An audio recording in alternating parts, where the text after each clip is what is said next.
Hi, in this video we'll be looking at how to use the delete query to remove a record from your table.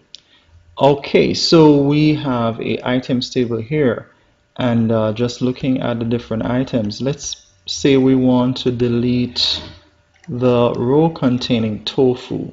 Okay, I'm going to zoom in on the ID number here, or the item number here, that's 10K, and so I'm going to go to create, query design. I'm going to add my shelf, my items table, not my shelf table. Items is already selected. Click on add, close, and we want to look here before we add anything there to our ribbon, and we can see here that we have the option for delete query.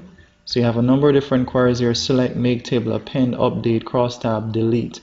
We're going to choose, by default it's already on select, but we're going to click on delete here and watch what happens here in your design grid. See how that will change. So once I click on delete, you now notice that there is a new row here called delete in our design grid. So I'm going to add my item number here, double click, and also, well, that is the only thing we need in this case, because we're actually doing a delete query. You just need the primary key, and if you notice here in the table, primary key is identified beside item number. You can see that little key here, which indicates that this is your unique number that identifies each record. So once we have that for the delete, it's good to go. So here we go back to our items table just to take a peek at the item number, which is 10K.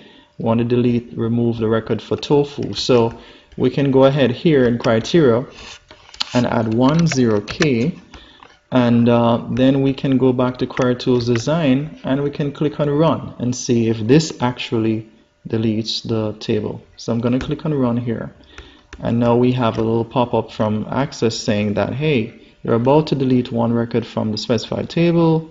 Are you sure you want to go ahead and do this? Click on yes. Once we do that, we go back to our items table. You now notice that you see deleted here, an indication that your query was successful. And if we should refresh F5 on your keyboard to refresh the screen, you now notice that that record is completely gone from your table.